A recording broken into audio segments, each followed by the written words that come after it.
You're listening to the Unreasonable Fridays Podcast Network. Go ahead, stand up, stand up, stand up. Stand up. Stand up. Stand up. Welcome to another episode of Ad Space. I'm your host, Aaron. Ad Space. Welcome to another episode of Ad Space. I'm your host, Aaron Rand Freeman, and with me, the actual host of the show. And what was that you just did? What is it? The grammatical correction of something that's perfectly grammatically correct, and I'm 100% correct about. What is that?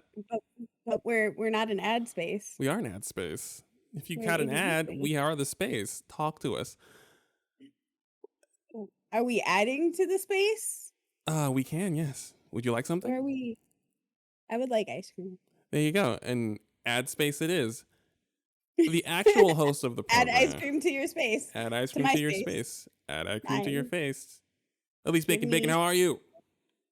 Hi, I'm here. I'm alive. I exist. Mildly, not mildly, but manic. New medication. Yay! I'm on week. Okay, well, I'd love to hear it. Love to hear it.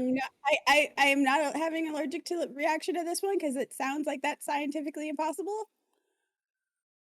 Scientifically impossible um, to have an allergic reaction. Well, scientifically improbable, I think it is what it is. Apparently, like the science thing I can't remember the name of needs to be a certain size for your body to even recognize it as an allergen. And this is tinier than that. Okay, so you're not actually going to get sick for months from this. But that theoretically, no. But weirder things have happened. You're just going to be sick from the other various things that can go wrong. But that's off the table. As long as your meds are off the table, that's a good thing. Mm-hmm. My meds could cause some other kind of reaction that's not allergic. All right. Perfectly So, fine. at the very least, I should not have hives on my face. Okay. It's a positive, everyone. All right. All right. Congratulations. More importantly, I'm a champion now. I'm a champion. Oh, right. Because My people, we are champions. That's right. You're from Milwaukee, Wisconsin. My people, we are winners for the first time in 50 years. First time ever.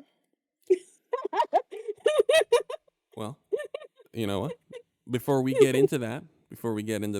congratulate you on your basketball team's NBA championship, we brought in an expert, Babies. noted basketball enthusiast, former head coach and NBA player, Justin. Oh, what was that? First of all, Yes. Yes. What?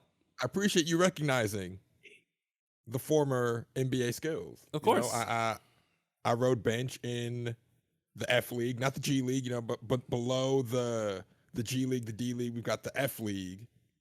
You know what? That's where I was.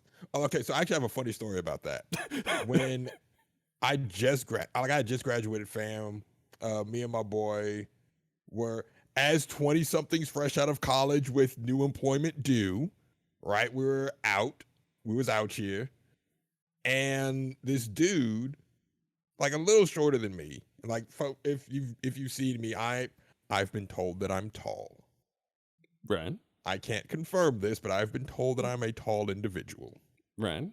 Oh, okay. So this dude, like a little bit shorter than me, he's like, "Oh yeah, I'm with the Wizards. I'm with the Wizards." And me and my boy were just like, I mean, if that's the con that you want to run, Can we have your height again? I'm 6'6". Okay. Oh, Yes. you're a Okay. wing. You're a wing. Okay, now continue. No, you're not tall. No, Continue. we've been told you were tall. No. The thing about watching basketball is you have no idea what tall is. So I'm 6'3", and people Right. go, "You're tall," and I go, "No, I've watched basketball. I'm not tall. You're actually tall. 6'6" is tall." Now, is there a 7-foot tall person looming to block your layup from behind? Yes, there is. There's a very small percentage of those men, though. You are officially tall in the way I believe in tall. So bless you. I mean, that's real. You're an elevation paragon, Justin. Bless you. I did not know you were 6'6". I knew you were tall, but okay. No, that's like why I think he called himself a gigantic nerd, and I'm like, literally a gigantic nerd. Gigantic. You are a literal giant nerd. I mean, yes. Does not get more literal. Well, no. But go on. But please. Buddy was sitting there saying like, "Oh, I'm with the Wizards." So this girl is like, "All right, cool. So who are you on the Wizards? Because like, I go to the games. I've never seen you. So you on like the practice squad or no? I'm not on the practice squad. So are you on the G League? No, I'm not on the G League. So it's like, so what are you? I'm on like the other league.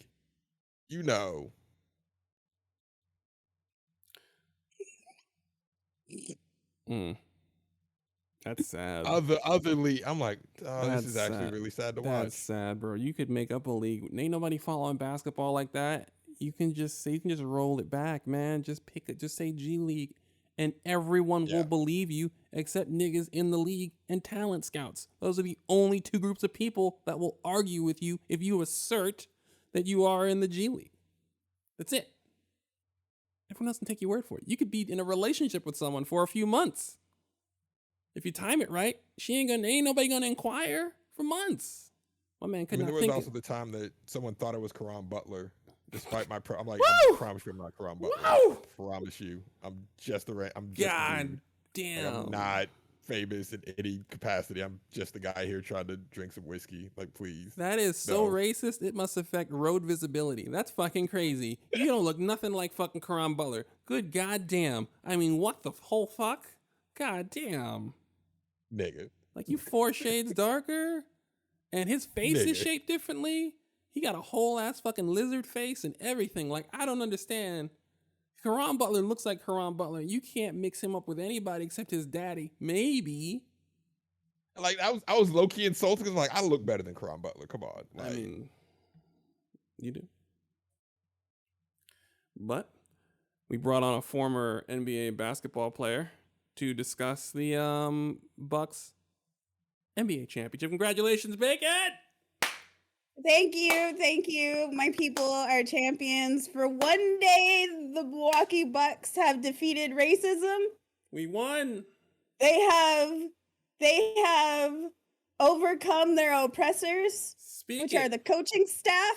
Talk to these niggas, Bacon. Giannis can now look for another team. Well, no, well, Free at last. well, Free at last. well, no, Lord well, Almighty, well, we no, are free at last. He ain't got it. He ain't got. I'm just saying that tweet was like really amazing. It and was he- like a tweet from 7 years ago. Jess is like, I'm not leaving the Bucks until we like get the championships. My nigga, you're free. He ain't got it. He ain't got to go He's like, nowhere. wait. Wait, Unless it's to get away from the oppressors. I understand. Listen, Giannis is too nice. He's so nice. He's that such a delight. He is such a man. nice man that he doesn't hold it against whoever taught him that Frankenstein jumper coming out of Europe. He doesn't hold it against that man. He practiced that fucking Frankenstein jumper to the best of his ability. And he put on 40 pounds of muscle, and he is half man, half tree. And he will sort out that jumper between now and when he retires. He's still 26, the baby. And that is the nicest man in the world. Because I'd be fucking furious if somebody told me to fix my jump shot and I'm down to shooting 50% from the free throw line. When I came into the league, he had a form perfect jump. That was racism. That is a microaggression. Some white coaches get a hold of you, and because your ass is too long, they tell you to shoot some funky ass jumper. When she came in the league, if you think it's, look up young Giannis Antetokounmpo came into the league with a crispy jumper. So I heard that as soon as like it was over, like he basically like dove for the chair to sit down. If yes. somebody could get me a gif of that, I really need a gif of that for the rest of the year. I mean, that's you after every raid solo healing. Yes. I'm done. I'm done. I'm done. That man's poor back is Hard carry. My man's hard carried. His lower Solo. 3 vertebrae. He tanked, DPS, healed, all of that. He was doing support shots. Yeah, he's My baby, my boy. yeah, he was playing. He did it. He was playing elite free safety, dog. Like I was saying before the show, the Suns run a play every time down, and he was on that shit every time down.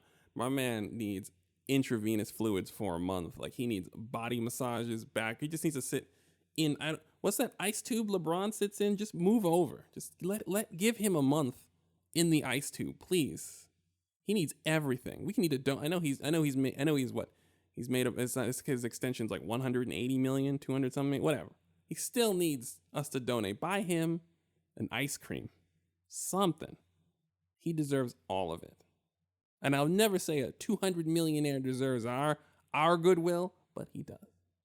Well, we are adding ice cream to the space. So listen, his vertebrae need therapy. Bruh. Like they need to sit down and talk about their feelings. I mean, The trauma, get past the trauma.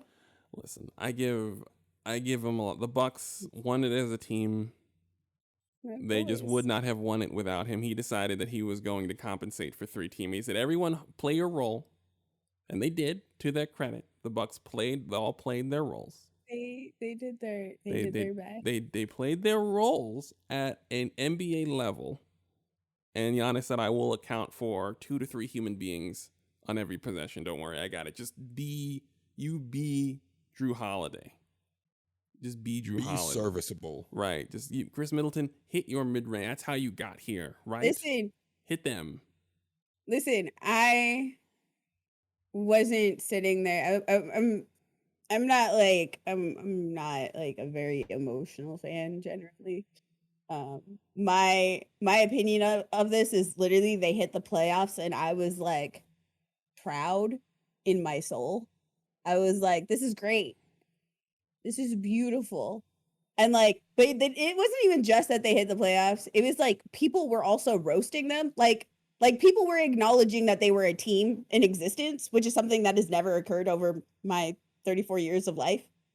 Like people are like, oh, what's your team? And I'm like, oh, like, my team isn't here because I'm from a different state. And they're like, oh, Chicago. And I'm like, no, Milwaukee has their own team.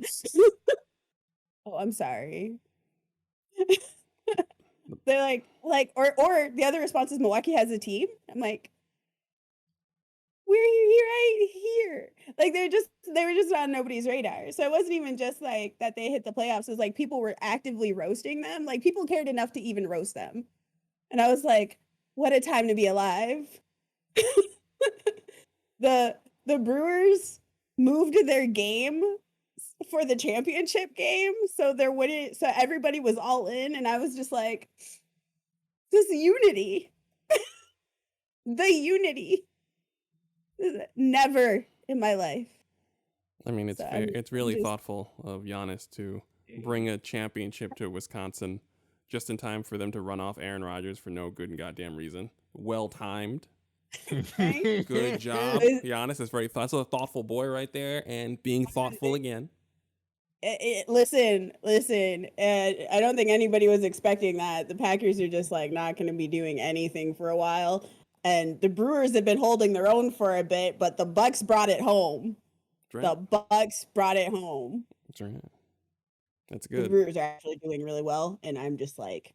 The last team that won the title was Oscar Robinson and Lou Alcindor on it, right? Am I crazy? Justin, it was Oscar Robinson's team, the last one that won the title, right? Sure. That sounds accurate. Yeah, why not? Oscar Robinson, Lou Alcindor? Sure. They obviously must have won an NBA championship. Clearly. Wait, hold on. No. Did Oscar Robinson win an NBA championship? Listen, I could have sworn, didn't they beat the Suns the last time? They were the last time they played in the finals. They played the Suns, and I think they won. I'm looking. It's time. Yeah, you're gonna have to Google that one. We're into obscure basketball nerd. 1971 won a title is what Dr. Doe has said. Hold on, let me see. Right. Oh yeah, so it was Oscar Robinson, Lou Alcindor. Yes, young before he became a Kareem Abdul-Jabbar. Yes, that was, and they beat the Suns for the record. Last time they won a title, they beat the Suns. And the other connection there is the Suns and the Bucks both had the rights to draft Lou Alcindor, and it was a coin flip because they both were in that position for the draft. Coin flip, Bucks get the coin flip, Bucks get Lou Alcindor. Oh wow, I didn't know that. So here's the funny part for me. I'm also from Arizona, so I was gonna win this either way. It was the Bucks and the Suns. I mean, Bucks all the way, forever. Like, I'd only really, rep the Suns if the Bucks were nowhere near, All and right. it would only be in like the finals. Well, all right. Well, congratulations again, Team 1A. I would actually go Chicago over Phoenix. Oh yeah, you don't like Arizona. You don't like Phoenix. That's okay. All right. It's all right. Anyway, I'm glowing. Congratulations. It's my birth. The Bucks brought me a birthday present. Thank you, Bucks. Happy birthday again, Bacon. Week 3 of your birthday festival. Week 3 of my birthday Continue. festival. Week 3 of the Bacon birthday bash. That's right. Tomorrow Get tomorrow is officially Leo season, even though Leo season's been going since the 1st. I've never seen. My favorite thing is what happens is the Leos take Cancer season and throw it over the fire escape every year, and the Cancer's just like, come on, man. Every time, that's it. And then the Leos just like, fuck out of here. And then it's just Leo season for like an extra month. It happens every year. Leos start posting the selfies. They start using the Leo season tag. Like Cancers are like looking at this calendar, like what the whole fuck, getting physically dominated by Leos every fucking year. This happens. Okay. So I'm not gonna lie. There's actually a pretty good reason for it. Why is this? The second half of July is when vacation season starts. Like Cancer season is a vacation lull in between summers. So like the second part of like nobody can come to our birthday because everybody's on vacation. Oh. Fuck y'all. You are celebrating our birthday. I'm not sure if that's a good reason, but for a Leo, that sounds like a fantastic reason to literally just overwhelm a whole other group of people's birthdays. Like, that really isn't a good reason. Like, I'm going to humor you because you're the host of this program. It is, in fact, your birthday, and the Bucks won an NBA championship. I will humor you. That's not a good reason to body the Cancers off their birthday season. It's not. But it's okay. It's fine. It's a Leo reason for Leo season, guys. See what you did there? All right. Enough of that. We're here for a reason.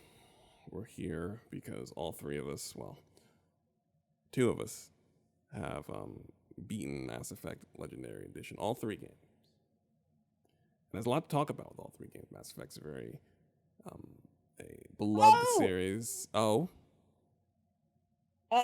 Yes. Gamer Girl made a very valid point. We couldn't have Leo season last year, so now it's double Leo season as That's well. That's another terrible. Leos just make stuff up. Listen, this is whatever, guys. All of your reasons for bodying a whole group of Cancers are all not really great reasons. It's perfectly fine. You guys can cook. I like Leo season because I love vanity.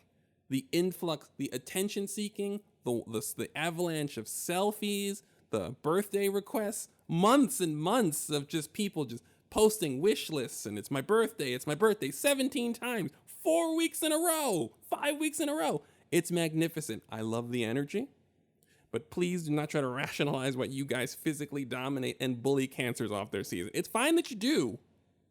Just please, there's no good reason for it. You just do it, and that's fine by me. As long as we're all on the same page, guys. Leo season forever, quite literally. Forever! So far we have Leo-tember, Leo-vember, Right. Leo-tober. That's right. Listen, I would much rather meet at the house, have all the Leos hang out, and we all take pictures of them instead of actual Thanksgiving. I ain't trying to see my family. Fuck them. I'd much rather take pictures of Leos. You know what? We have to. We can't skip Scorpio season because them some murderous motherfuckers. Scorpios get their season. See, I was about to say, I mean, y'all could try that with the Cancers. You don't want this problem with Scorpio season. I'm like, no. We have to not touch Scorpio season. I mean, like I said, I'm. Scorpios and Leos are extra like punchy at each other, well, explosive towards each other anyway. So Like I said, I'm. it's a very emotionally volatile relationship that Leos and Scorpios have, which can go in a good direction or a bad direction. Well, you know what? Yeah, no, Libras and Virgos won't say shit. They'll be like, thanks, I don't have to be outside. Right. So, there you go. So you get an extra 4 seasons. Leo season is now 4 whole birthday seasons. Good work, folks. Congratulations, Leos. So that goes, your birthday season is from July until November? That's pretty- With a section for Scorpios. If you can extend that one more season, then you get like a whole football season to yourself. Just for the record, like work on it. I'm not saying It's like you know that break between that break before the Super Bowl. right. That's Scorpio season. Okay, and then we end the year with more Leo season, just like the Leo Yes. snow season. There's the Leo dry season. There's Leo hot season. Okay, so Yeah. now we've got that from July until New Year's, with a 2-week break for the Leo All Star Weekend and Scorpio season, and then we go into Leo cold season and the new year. Yes. Okay, so we've cleared that up. It's good that we've had this discussion as a group. People in the Twitch chat, Gamer Girl, thank you so much. Bacon, thank you so much, guys. Collaboration, that's what we're about here. That's what we're adding to the space. And yeah. So I hate you for that. oh, there you go. We're gonna talk about Mass Effect. Yeah. Okay. Yeah. You're gonna have to lead the topics. My brain is season 20 of Feast happened in Final Fantasy 14, and I spent 2 days completely redecorating the FC house. No, it's fine. So, topic swap is up to you. Well, where do we start? I mean, we can go in chronological order.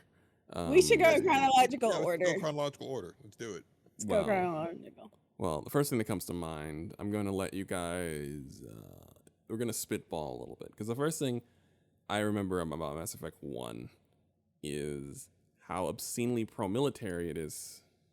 First thing that comes to mind. It's such a wildly pro-military game that it's hilarious to play in 2021. So that's what comes to mind. Like I said before, we're playing Mass Effect 1. Like I said, we pick what comes to mind, and we will go.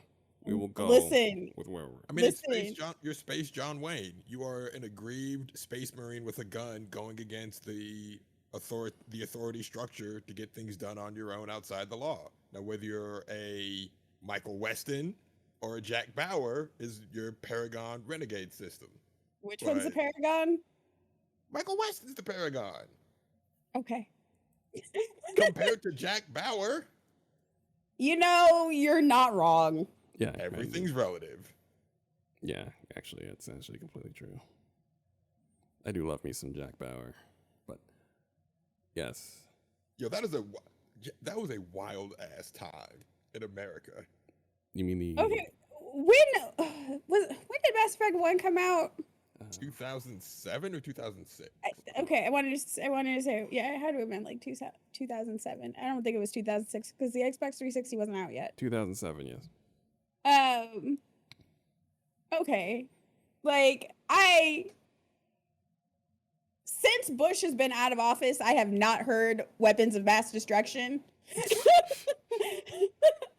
So going through Mass Effect 1, there were weapons of mass destruction.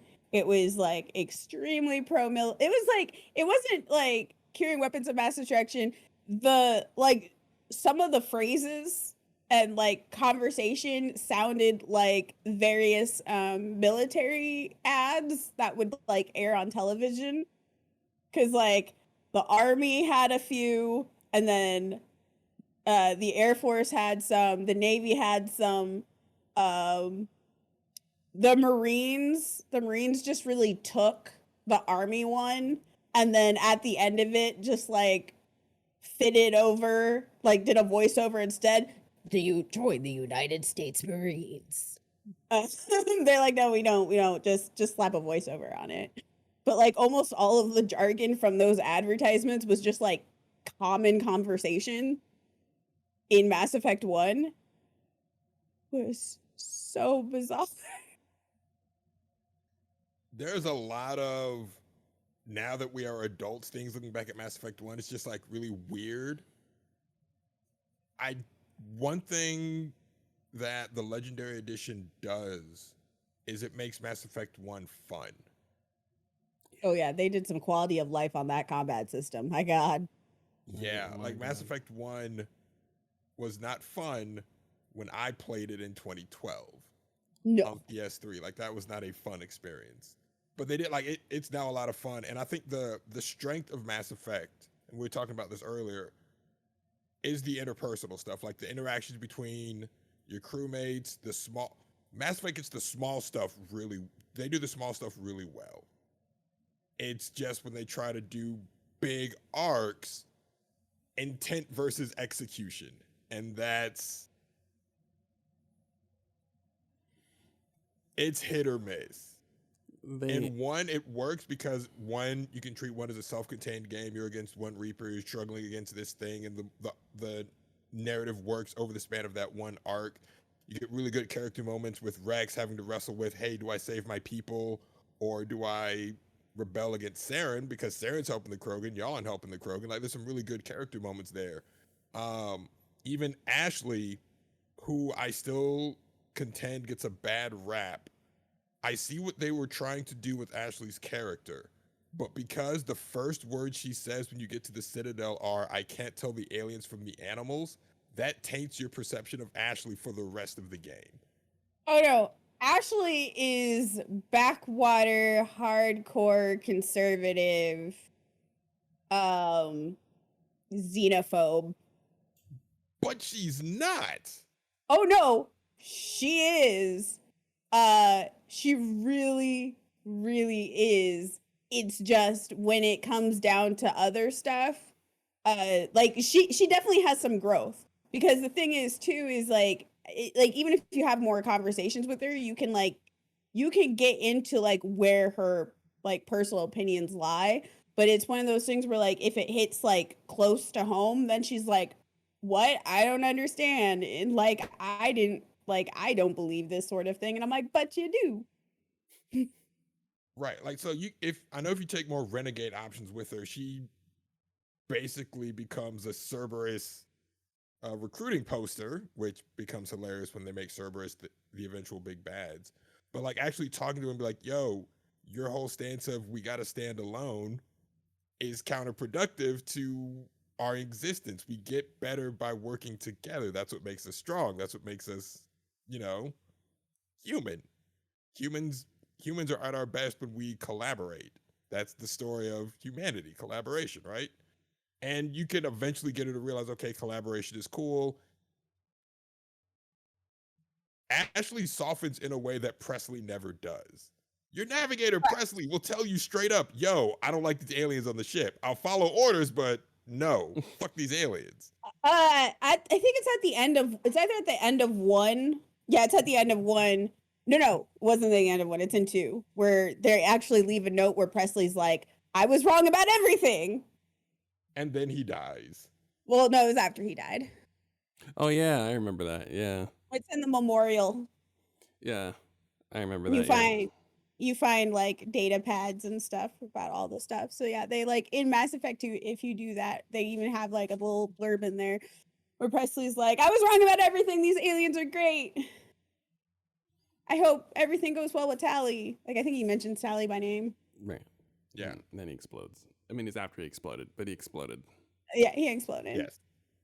I mean, but again, intent versus execution. With Ashley's character, they're trying to create a character that is wary of aliens. They did not succeed in that execution, and in 3, she feels like a completely different person than in 1. in 3, she's still a little odd. she'd be saying she'd be talking about her family life, and I'm like, Ashley, your dad is, I think your dad might be mildly toxic. And Ashley's like, oh, he's great. You know, my dad used to be like, don't be a pussy, man up. And I'm like, Ashley. Actually, I think your father was I think mildly your- abusive yeah, I towards think you and your your father, daughter, you yeah. and your sisters. Right. And he was just like, it was like, nobody has time to cry. And when it was one, she said, he used to always have to gear up to go to his like girly cave. That's what he called his family. It was like the girly cave or something like that. Yeah. It was a house full of Yeah, so- full of women. Yeah, so basically he, you know, her dad is the dude who really wanted boys and ended up with like what, It- 3-4 girls? Three girls and his wife. Yes. 3 girls and his wife. And but there's also a thing too where they add in there where Ashley's sister gets basically assaulted. Gets like sexually assaulted, and Ashley wasn't like Ashley at first wasn't even supportive when she's even telling the story. Yes. You had Like to- she didn't even believe her sister. She was like telling her sister like, oh, you know, like here's some super not helpful advice on how to like make dude who wants to go faster than he wants to happy. And like even in conversating about it, oh lizard. Even in conversating about it was like really just like lackadaisical about the whole thing. And I'm just like, first off, clearly a dude wrote this. Yes. Yes. No, yes. Like, this whole conversation is not great. This is not a good conversation. And it ends with the empowering message of, and then I beat him up. And I'm Yeah. like, And that was the empowering message. And it was supposed to be an Again. empowering story. intent versus execution. I It was feel like so- that phrase is going to come up a lot in this discussion. God. But So yeah, it was like they, and I understand kind of what they were doing. So because like this game, oh yeah, beat him up and then forgive him. Thank you, Penguin. Thank you. Like her sister forgave him after beating him up. And like, you know, that was the whole like, my sister is strong for doing this, which to be, however a victim handles the situation. Okay. Okay, there's no, I mean, that is not a wrong way of handling it. If that is how you want to handle it, you also don't have to handle it that way.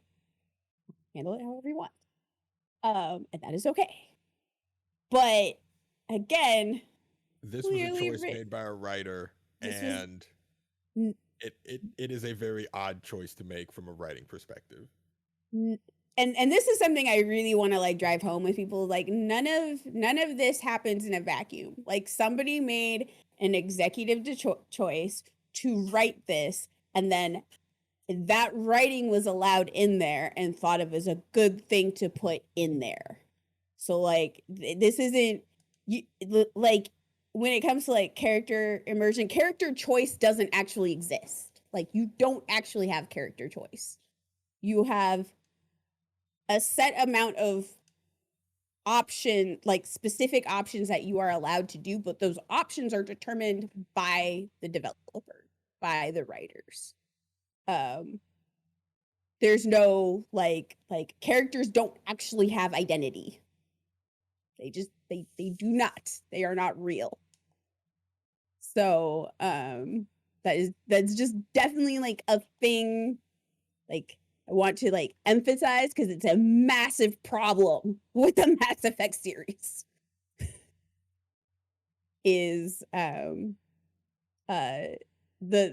things that they like do to the characters and the choices that they allow the players make to both the characters and in the and narratively are actually a big problem. It's actually a giant issue with the entire series.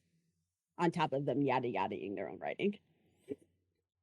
My biggest, honestly, like Mass Effect 1 was never really that bad to me, but like at the same time, the time period in which Mass Effect 1 happened, like we were still in the Iraq War. Like the Iraq War was going on, Bush was in office. Obama hadn't taken over yet. Like that's the time period in which this game was written and developed. and then released. And it So it definitely feels that way at it- times. Mm-hmm. it's interesting because in a way it feels like a time period piece. Yeah. It's just like Ashley is supposed to be Ashley and other people, like they're trying to do the whole like, you know, being xenophobic, but it's against aliens instead of Middle Eastern people and Muslims here. And it doesn't escape my notice, notice that like, the Koreans, which are considered a variety of super not awesome things, also have like covered from head to toe Yeah. in very clearly Middle Eastern derived attire, inspired attire. I think one thing that Mass Effect as a whole tries to do is with their morality system, they try to present both sides of an argument as valid.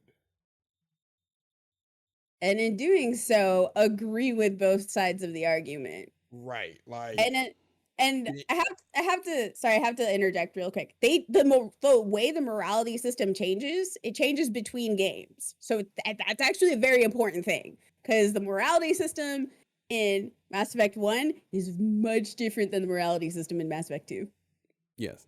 right. Like Paragon and Renegade in 1 is, are you pro galaxy or pro human with your Renegade decisions? And the Renegade decisions feel really, really off. Right? Like 2, the Renegade decisions, it's more like, are you a renegade cop? Or, do you play by the rules? And even still, that can feel kind of weird.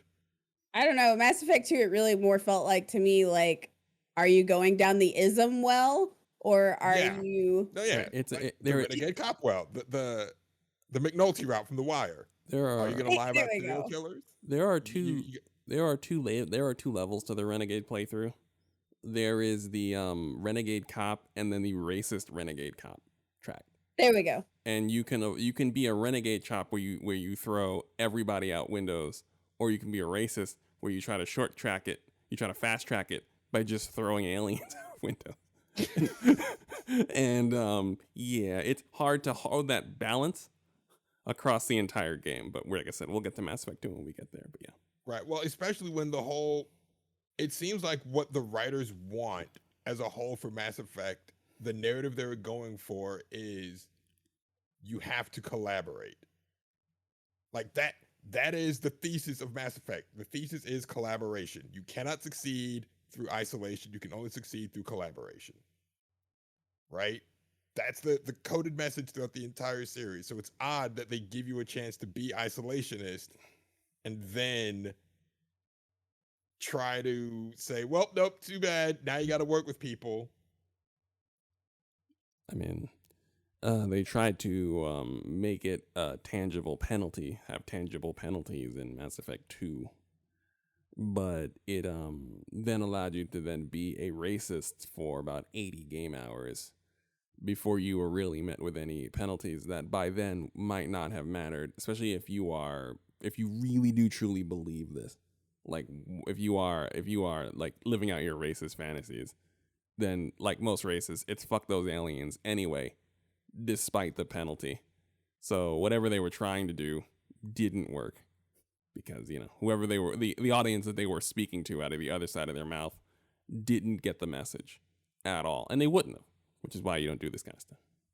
Right. Well, they tried to punish them, but because they punish them under the guise of free narrative, they don't see it as a punishment. They just see it as a consequence of their action. Not all consequences are punishments. Right. So, like the playthrough of getting all your crewmates killed because you don't interact with them. That's not a punishment to them. That's just a consequence of their actions. Right.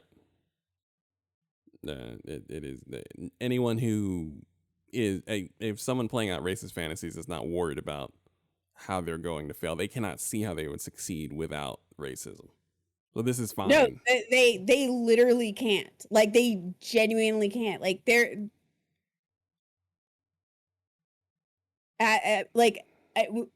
we haven't. We're gonna talk about Mass Effect 3 later, but this is pertinent to this part of the conversation.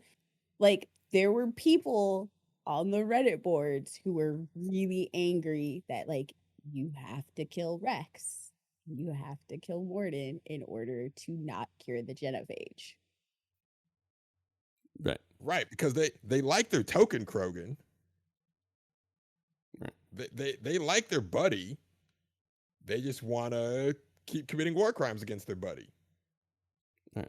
Rex is one of And the good like, ones. and it's one of those things too where like there's a like there's a throughout the series there's a lot of talk about the first contact, not the first contact, well actually the first contact war as well, but about the genophage and the Rachni wars. So like the Rachni kind of lost their shit and just started attacking people, and started taking over territory. It was really awful. Folks didn't know what to do, so that like they got together. They brought in the Krogan. The Krogan, just defeated the Rachni, and then the Krogan went to war with everybody else. Yes. And Krogan like said, we want all the smoke. they said we want all of it. Like they were, I believe it was described as they were basically strapping rockets to asteroids to send into planets. Yes. That part deserves a special mention. They would strap rockets to asteroids to colony drop. My Yes. Gundam fans out there, they were doing Char's counterattack as an opening salvo, not an ending. Not as That an was their opening. opening move. All right, we're just gonna drop some asteroids on the planets. It'll be Opening fine. move. Thank you. Oh God, Char's count. Thank you. Love Char. Hey, look, Char- I'm not saying Char was wrong. I'm Okay, just saying Char- I Char- understand. Char is in that weird spot where you're like, I don't have an opinion on this.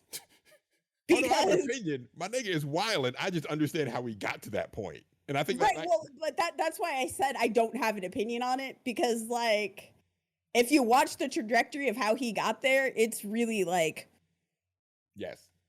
But that's a testament to good writing where you can have Right. someone make bad decisions that are objectively bad and evil.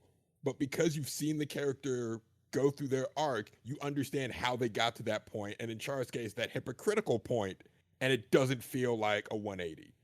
Marvel no. did another series that did a really good job with this, Marvel Civil War 2, where Carol Danvers is effectively the bad guy. It makes sense if you read the Ultimates, because bad Carol guy. Danvers, well, her whole thing was, I can see the future, I'm going to predict crime before it happens and lock people up. I think that's a bad idea.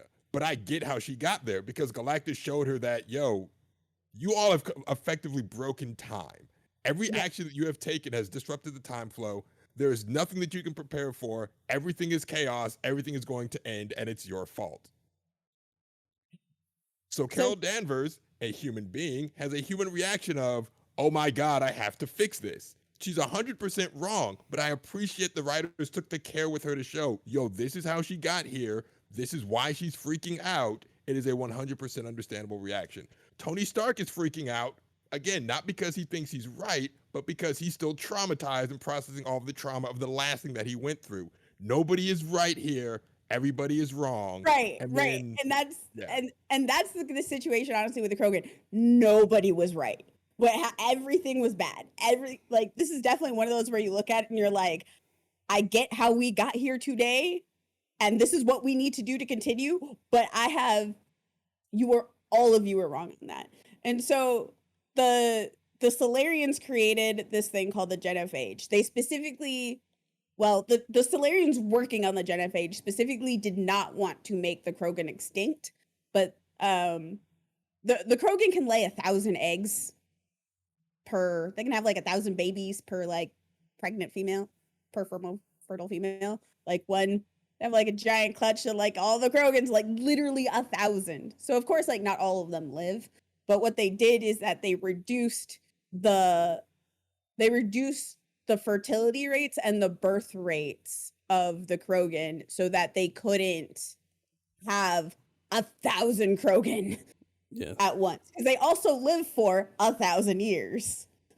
So you have wild numbers of Krogan, and they're of course there's that, you know, the thing that gets driven home is that they're extremely aggressive. They have a warlike culture. They do have a warlike culture, but they're not all 100% aggressive. That's just not. That's a huge oversimplification of the Krogan. And they're also very honor bound society as well. So what they did with the Slayers is they created the genophage to basically lower the birth rate, but not to the point where they would be extinct, but enough to like just like severely cull their numbers. And they released it, and then they had the Turians drop basically genophage bombs over everywhere so that all the Krogan were infected. And it basically it biological warfare worked like right away. Fertile females became infertile. They would you know, There was they would have children. The children would just die. Just Yes. thousands of children dead in stillbirth. Right, that was it. Yes, a vast majority of Birth their rate children was were reduced to 1 in 1,000. Yeah, to 1 in 1,000. Yes. That is horrific. Right. Like, and to hear Morden try to justify that, I was like, yo, I don't know if, like, my first playthrough, I almost didn't do his loyalty mission. No, Because I was like, yo, loyal- this his- nigga is wildin'. his I don't want to loyalty help mission you. is so important. And here's the thing too, and this is where it's one of those where it's just like, you know, that the writers created a situation where there were no right answers. So like historically, there's not like a right answer to what was happening. Because again, the Krogan were literally they were destroying colonies with asteroids. Yes. I don't know. There's no like, everybody's wrong. Everybody's wrong. Everybody's doing genocide right now. The Asari could have prevented all of that, but that's later. That's later. That's so, whew, it's definitely later. So, you know, one of the things too is like, you know, the Solarians do a lot of biological research. They were really talking about Krogan aggression, but they're also talking about how, like, you know, in order to, they also talk about how, like, some Solarians also view it as like an uplifting. They're like, they were destroying their homeworld. We literally saved them. And it's just like, Oh, but the weren't they- genophage has been going on. The genophage was going on for like 700 years. Yeah, they were destroying their really- homeworld because of the genophage. I mean, yeah. No, they just Tuchanka was destroyed before the genophage.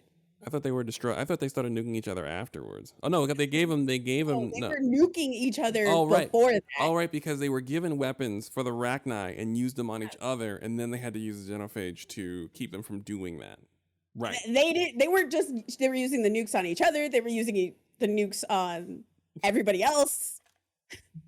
Lots of nukes, lots of blowing up, everything. It was real bad. And so you have people talking about the Krogan as like these savage wild beasts who just kill each other. And you have also Solarians who are saying like, oh, we uplifted the Krogan, we did the right thing, etc. And it's just like,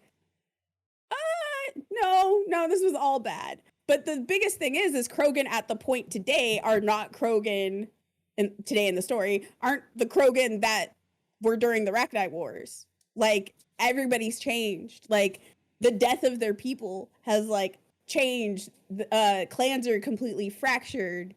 Like, there's like all of the death that they've had to deal with, all of the everything that they've had to deal with changed Krogan as a culture. And it was at that point that continuing the genophage is doing a war crime. Like 100%. Yes. The genophage needs to be cured. Like, not curing the genophage is the wrong thing to do. And that's kind of like the biggest situation. So you hear people talking about, you know, the Krogan, and it's really clear, like, how they get into it, and it's really, the Mass Effect writers did a little too much research in like areas on, you know, racists and xenophobes and whatnot, and how terrorist cells work, because they incorporated all of that into their writing into the game. Yes. Literally all of it, word for word.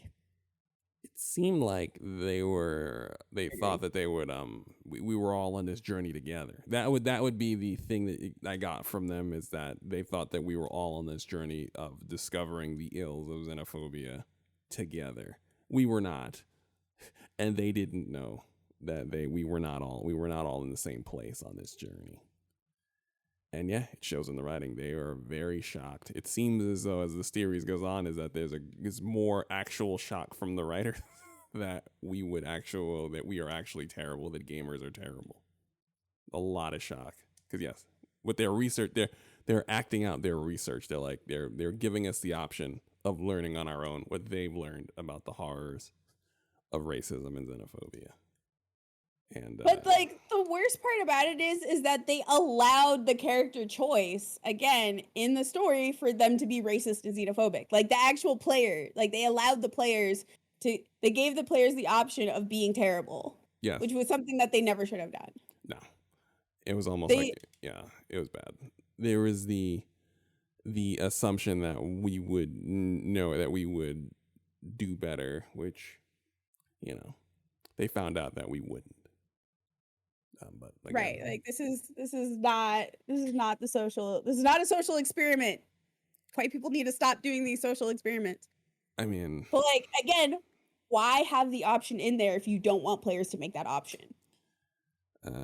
Like I said, this does speak to, this is a whiteness issue of turning everything into a game or a debate, something tangible that can be, everything is a Rubik's Cube. The most complex social issues are all eventually Rubik's Cube that can be sorted out if you just fiddle around with it long enough. It seems like that's the thought process. So they're giving the player the option of working out the Rubik's Cube. And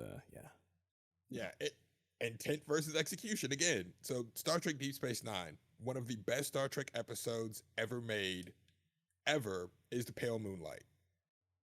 Or in the Pale Moonlight. There's a war going on with the Dominion, and the Dominion are just wrecking the Klingons, the Federation, and they're like, yo, if we can get the Romulans into the war, we might have a chance. So Sisko, our protagonist, our captain, does several underhanded things to try to get the Romulans into the war, including forging intel and lying to a Romulan senator. The senator sees through this, and Sisko's partner in all of this murders the senator and makes it look like the Dominion did it. Sisko is furious. He's like, how could you do this? And his partner tells him, you knew I would do this. That's why you came to me. You came to me because I could do those things that you can't do. So yes, you'll get what you wanted. The Romulans will enter the war, and all it cost you was one Romulan senator, one dead criminal, and the self-respect of one Starfleet officer. And it ends with Avery Brooks giving this brilliant monologue about how he's so guilt-ridden by this, but he'll do it because he has to and he can live with it. And then he says, I can live with it. And the whole episode is presented as him making a captain's log of his confessions. And then he says, I can live with it. And he orders the computer to erase the entire log. The episode is presented as Sisko doing a horrible thing. It is presented in universe as a horrible thing, and you see him rationalize it to himself, and you're witnessing this man compromise his morality for what he believes is a greater good, and he's lying to himself the whole time. The narrative is unambiguous in the fact that he is lying to himself. That is Mass what Effect doesn't do that. Mass Effect wanted to do. And they don't. They do really bad. And it's to the point where like some of the Paragon, even in Mass Effect 1, like some of the Paragon, and at that point, like Paragon's really supposed to be in Mass Effect 1, it's supposed to be like, here's like the good decision, or here's the asshole decision. And like the good decision isn't a good decision. It's actually just as bad. Like it's not good at all, actually. Like I don't even understand why they even had it as an option there. Like to be honest, there's not like as many options in Mass Effect 1 because Mass Effect 1 was the first game. It's more open or exploration with very short side quests. The game itself is short. The game is less than 40 hours. It's like 35 hours tops with everything. So like all of this information is like crammed into 35 hours of like heated choices that you can make, that are heated problematic choices that you can make, and really strongly problematic side quests. And there's also this theme of when you're doing the right thing, you talk a person into shooting themselves in the face. Was that what story? Which one was that? Because I think I know what you're talking about. I did. Wait. That's Saren. Well, it pops up in other side quests too, but the main Paragon route in Saren, like the final boss of 1, if you take the Paragon conversation every time you talk to him, you can make him realize he's indoctrinated and get him to kill himself, and you skip a boss fight. Well, I mean, yeah, you skip phase 1 of the boss fight. Yes. and you But go straight the way to- the Paragon options work in Mass Effect 1 is either you prevent a fight from starting before it happens. Generally, the Paragon options have you prevent a fight before it starts. Like that's really like how most of the Paragon options work. Now, what it does is you either manage to talk the person into standing down, or you talk them into shooting themselves in the face. Because that's how they decided that people who have undergone trauma deal with it. People who are having acts of violence caused by severe trauma, that is how they decide to continue on, is to shoot themselves in the face. well, Yeah. And I think the frustrating part about that is there are examples of successfully talking people down in Mass Effect 1, like the cult. You can talk the cult leader down. And it just ends with the cult leader turning themselves in and say, okay, I submit myself to custody. Dunzo. And he literally goes, let me just talk to everybody first, because if they see me, they're going to attack you. I never meant for any of this to happen. He's like, this is just what I want, because they treat people, biotics, terribly.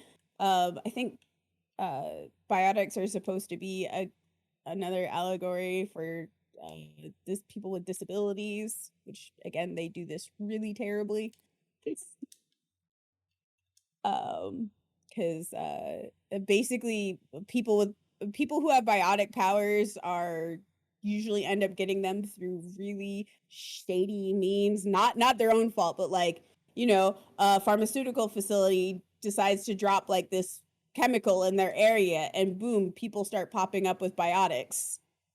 And then they start running tests and doing like torturous tests on them. And oh, look, they have powers. Now they can manifest their powers in experiments.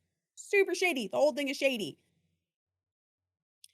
And that particular quest was a politician was against reparations for biotics with a specific implant, because they literally government sanctioned torture is what they underwent in order to control and study and harness their powers. And so, he has this whole thing of biotics, and then, they capture a person and they have to release him, and they also have to like talk down the biotics. It's all bad. All of it's bad. And that leads into a quest in Mass Effect 2 as well. Side quest. I remember that. Mm-hmm. Oh god, so bad. Like everything. Like the allegories. It's like there's just like these really great written moments that are just wrapped in trash. And the more I think about it, the more I realize I think the writers didn't have the range. They have a sweet spot in interpersonal relationships. Their ability to write back and forth dialogue between two living creatures is good. The overarching, someone told them that they need to have an epic story on top of all this. And that seems to be where they tripped up. The more we talk about it, the more I think about it. The things we all love about Mass Effect is watching everybody play basketball at the Y with each other. And all the overarching narrative is deeply flawed.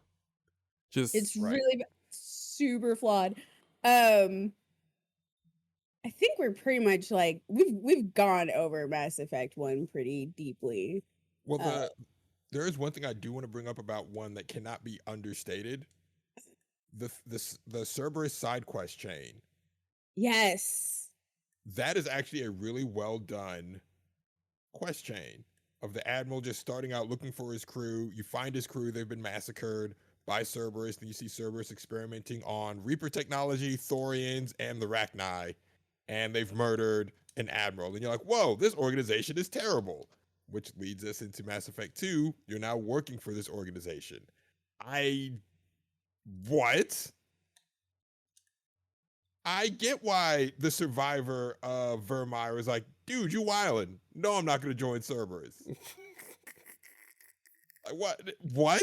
No. I don't know how y'all's conversation went with that one, but when I was talking to them, I was specifically like, I'm not with Cerberus. Not like that. Like we aren't like that. Right. That's not. I tried to say that too, but I don't blame them for not believing me. 'Cause it's like, yo, you were dead. They rebuilt you. I don't know if you're a clone. I don't know if they have mind control chips. And I'm like, you know what? No, Yeah. that's fair. Valid. Like I can't argue that one. Like I'm not even mad. Not even mad. But No. I did notice the percentage of people who let Ashley live on Vermeer, but then killed her in 3 because she doesn't join you in 2. There is a very specific demographic of #GamerTM that does that. I didn't even know that was. Thing. Wait, what? Listen, What option? Hold on. What option? All right, so in Mass Effect 1, if you save Ashley, then see her on Mass Effect 2, there is a contingent of Gamers TM that because Ashley did not listen to them and join them in 2, murdered her in 3 without trying to talk her down as punishment. You can murder her?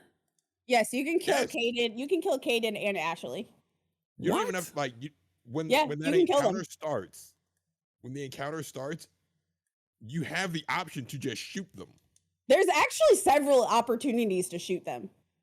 There's several opportunities you personally have to kill them. Now, you lock yourself out of that option if you talk to them. Like, if you talk to them all 3 times before the Citadel mission in 3, you don't get the first Renegade interrupt to shoot them. You have to try to talk them down, and then if they don't listen, then you have to Renegade shoot them. But gamers were mad at Ashley because how dare this woman not obey me, and they murdered her. I can't ignore that it was a specific demographic of gamer that did that. That's not surprising. I'm not gonna lie, I understand extremely well why I killed Caden in every single one of my playthroughs. This was my first playthrough where I let Caden live. It was an accident. And I've played so much Mass Effect in my life. Like I've played so much Mass Effect. I only had enough in me for one full playthrough of the entire thing. So one playthrough of Mass Effect 1, one playthrough of Mass Effect 2, one playthrough of Mass Effect 3. And I fucked up and I put Caden on the bomb and I put Ashley out in the thing. And I was like, damn it, I meant to do it the other way around.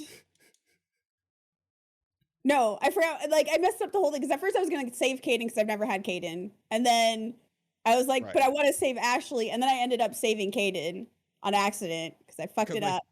Because I think you swapped Caden and Ashley. Like I the did. the one you wanted to save, the one you didn't want to save, you sent with Kirahei, and you wanted to save Kirahei.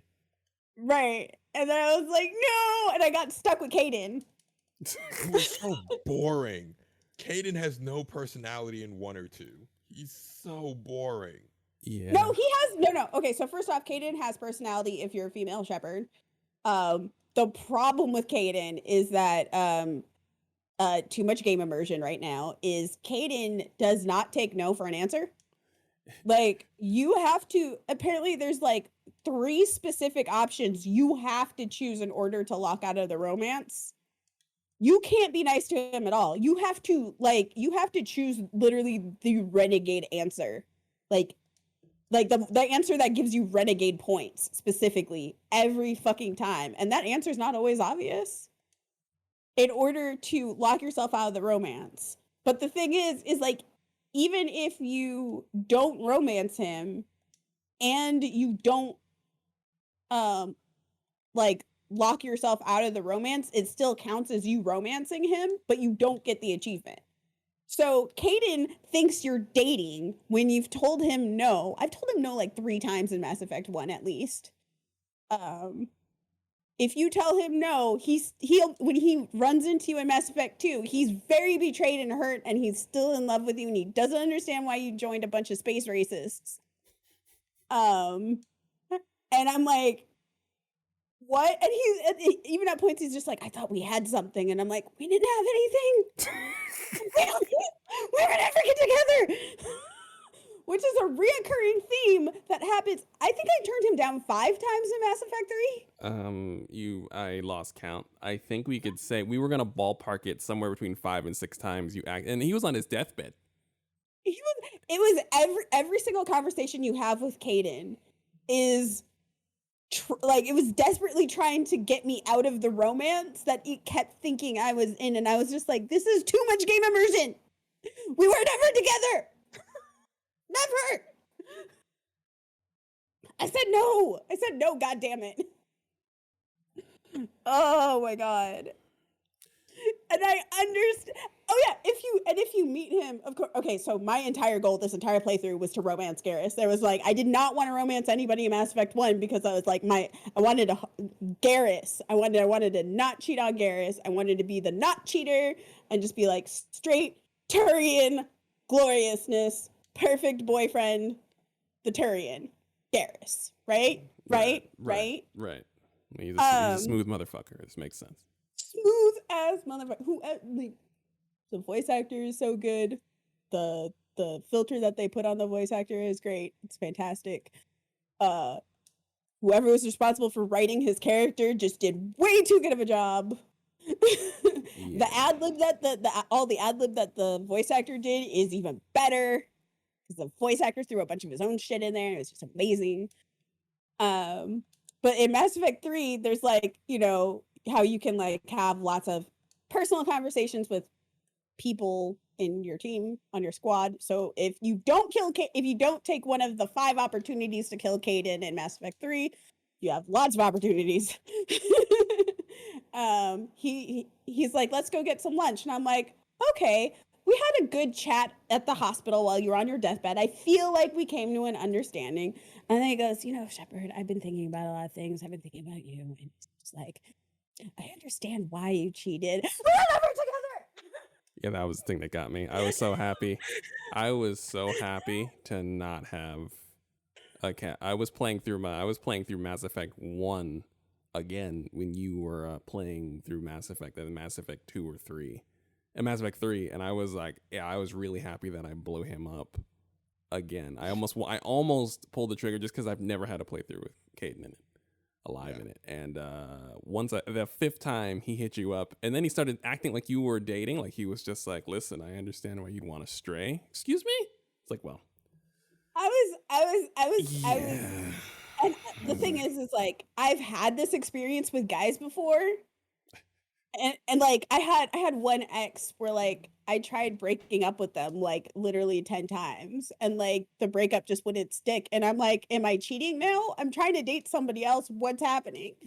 I mean, at that point, I'm like, I'm trying to move on with my life, but this person doesn't understand that I'm breaking up with them, even when I said like, I need to break up. We need to break up. I'm breaking up. Right. I'm going to date somebody else. And yet we're still together, and I'm like, too much game immersion. It was too much game immersion. So now I understand why I kill Kaidan every single time, and I will never feel guilty about it ever in my life. Okay. I used to feel really guilty about it, and now I don't feel guilty. I just don't. There's no other option. You have to kill Kaidan. So whoever, I'm like, no. However, if you romance him, he's a wonderful person to date. Yeah. He is wonderful, very in tune with your feelings, very great. He's wonderful romance. If you're trying not to romance him, it's terrible. He's the only romance option that dotes on you. Like, actually would prefer if you stopped getting shot at every day. Like, it would be great Right. for his nerves if you were not actually in a third person action game for 120 hours. It'd be great for him. All the other characters, like I romanced Liara straight through all 3 games, and she just wants to know where you're at so she can pull up and start killing people with you. Like, the annoying part Yo. is if you don't let her know where you're at so she can pull up and start killing people. And Liara's character arc is wild. yes, She Garrus, goes- Garrus is actually really cute in a way because yeah, like Penguin said, Garrus is like, I can't believe we didn't get shot together.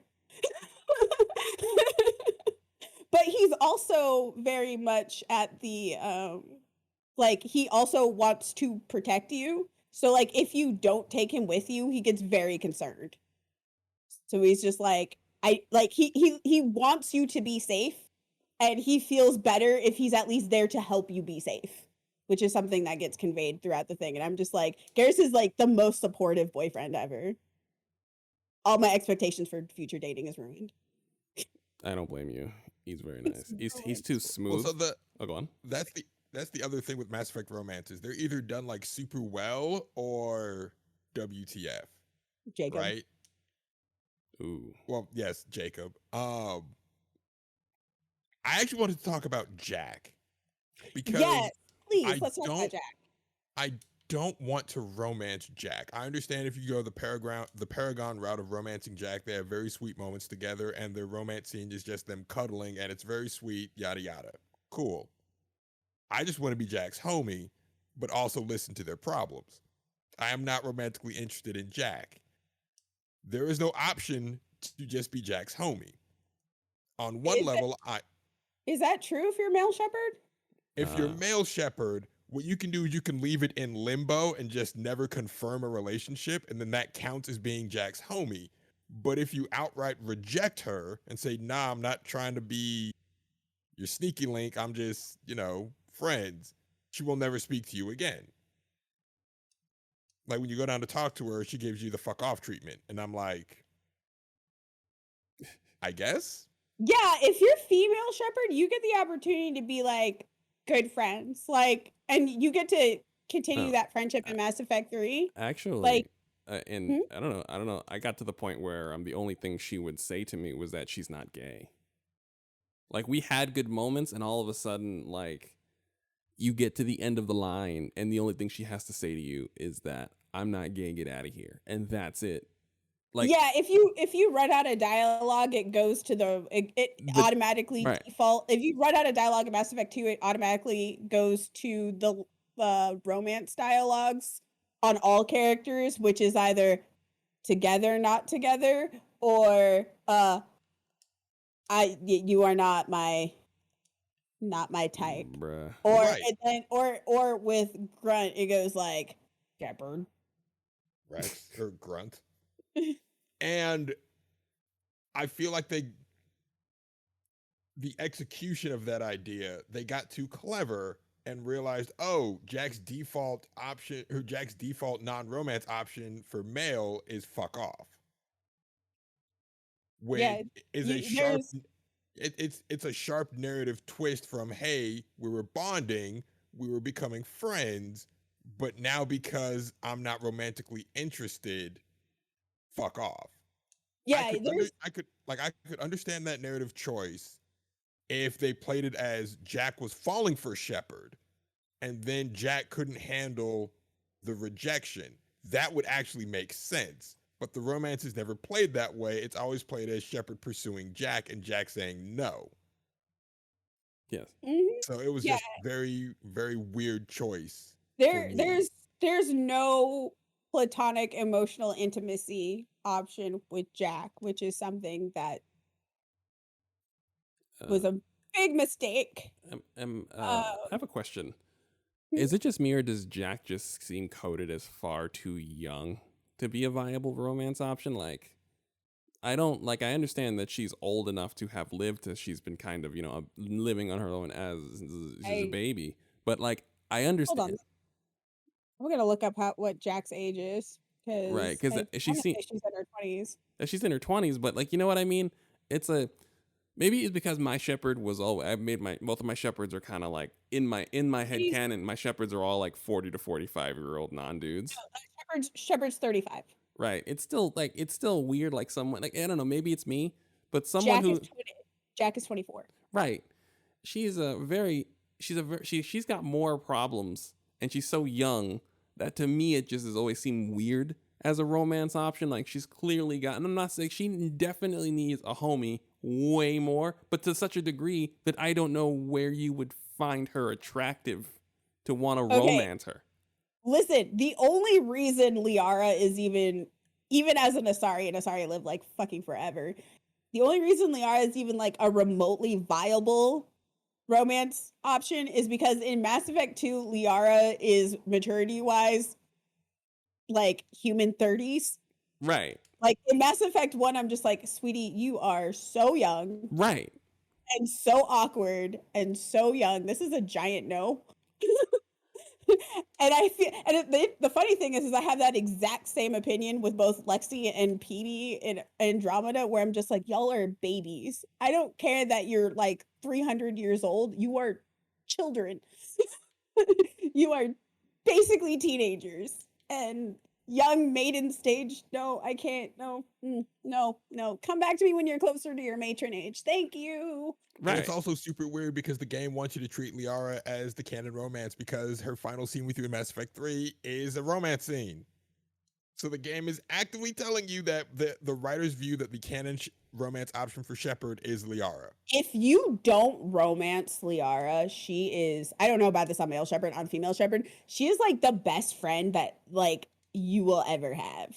Like they really wrote a beautiful friendship between Liara and Shepard. It's absolutely great. Again, I don't know if that exists with male Shepard because they handle the relationships between male Shepard and female Shepard very differently.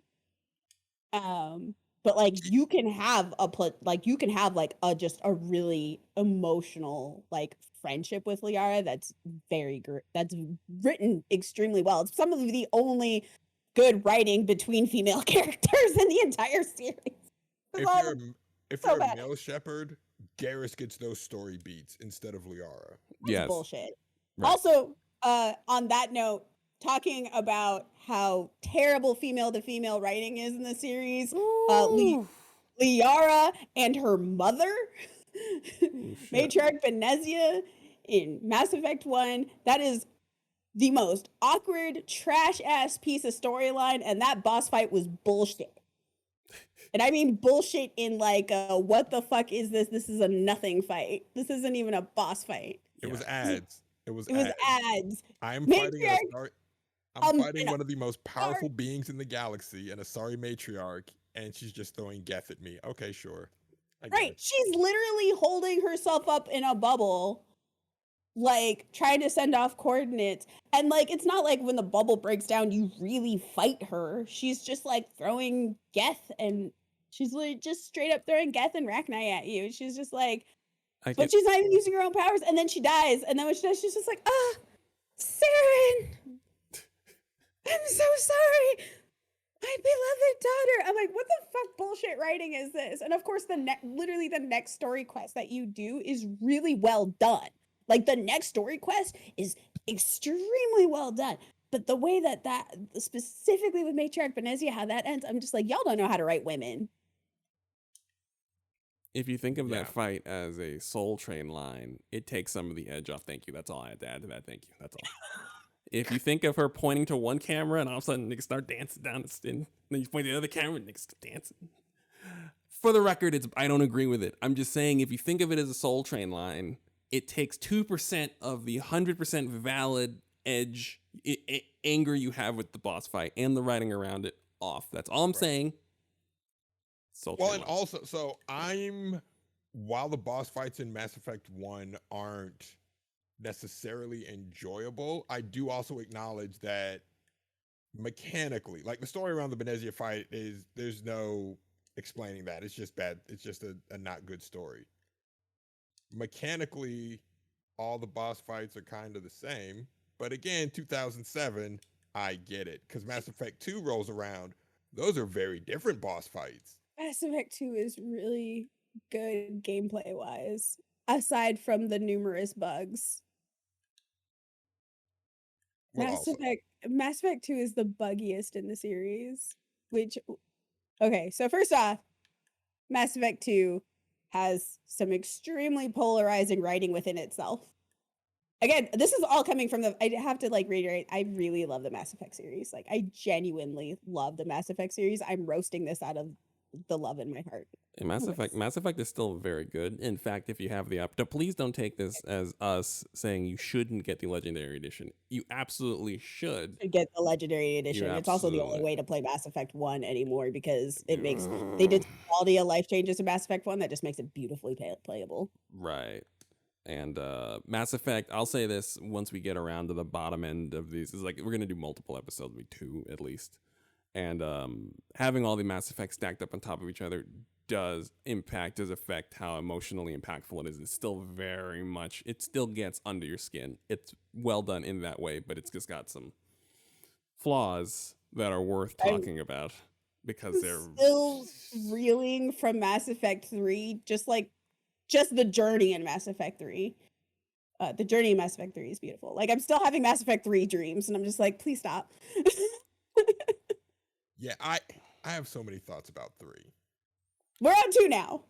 I know we're on 2. 3 is gonna take And- up a whole episode. yeah. What I will say, what 2 does really well, the combat in 2 is it feels good. The combat in 2 feels really good. Powers feel really good. Combos feel really good. When they work. When they work. The interactions between the crew is really well done. Okay. Not just your party members, but also the staff on ship. That's also really well done. I guess my complaint would be Miranda's storyline. I can see how a writer would write that and think it's great, like storyboarded. I'm like, this is gonna be great. And then the director saying, and now show her ass. And the writer's like, what? And zoom in on her ass when she says she's perfect. I was about to say Miranda's storyline with her father is encompassing of the greater writing issue with Mass Effect 2, but that wasn't the direction you were going. You were going for how basically her onesie isn't so much of a onesie from the midsection down as it is painted on naked skin. They tried to make the objectification of Miranda a plot point, and I feel like a better writing team probably could have pulled that off because I've seen it done well in other series. But Mass Effect 2, it just felt weird. And then, like you said, like the greater narrative of her and her father, that's super creepy. And I don't think until 3 we realize just how much of a monster her father is. Like No, they kind of yada yada a lot of the horrible things he does in 2. No, it's okay. So here's a problem with Mass Effect 2, and it's not a problem. It's just this is how Mass Effect 2 is. Mass Effect 2 is set up that if you talk to everybody, if you read everything, it's very clear what your decisions should be. Like you should be able to clearly make what is in the game and just outside of the game the correct decisions. If you don't literally talk to everybody and read everything, you're not going to do that. Or you're going to think it's not a big deal if you don't do that. Or if you do, you can just be like, I still think it's wrong anyway because it's a fucking racism simulator. Well, sorry, excuse me, squiggleism simulator. There's too many. There's like some really horrific writing against people with disabilities. There's horrific, like genuine, like ethically horrific writing against, like it goes really hard into eugenics. Yeah. It goes in, like Cerberus is, I've just been calling them a human supremacist organization because they literally did research on how white supremacist terrorist cells work and then incorporated that into how Cerberus operates. Like And it's kind of Cerberus is literally based off of white supremacist organizations. Like right down to their recruitment tactics, like how they write the recruitment tactics in game. Like this isn't like this is a fact. Right. And I think the weakness of 2 is they give Shepard the ability to buy into the propaganda. Right. Which is why I call it a simulator. I thought it was clever to, if you're going to have them be with Cerberus and have the propaganda all around you, that's a clever writing tool. If at the end the rug is pulled from under you and you still see, nope, they're still the bad guys, but don't you see how easy it is to fall into propaganda? That would have been clever, because then in 3, there was again a sizable community of gamers TM that were upset that you couldn't work with the Elusive Man. And I'm like, it's obvious he's the bad guy from day 1. Oh, you bought the Nazi propaganda. Got it. It's really shockingly clearly bad. Yes. Like they just like the penultimate decision in Mass Effect 2 is, do you give the collector base to the Elusive Man or not? There is no reason to give it to him. He has betrayed you twice at this point. He has lied to you. No, I'm sorry, 3 times. He's betrayed you 3 times at this point. He's lied to you numerous times. There is no reason to give him the collector base. The only reason to do so is if you buy into his propaganda. Which, as Bacon has said, if you're talking to everybody, you can even get your own crewmates who are a part of Cerberus and believe in Cerberus to say, nah, this dude is wild. It can't be this. Right. So a big thing too, and again, this is kind of how this is a really easy recruitment tactic. Like this is a super easy recruitment tactic, is you find somebody who's angry about a thing, like for example, low unemployment in an area, or a political decision that affects your local area or affects a greater area.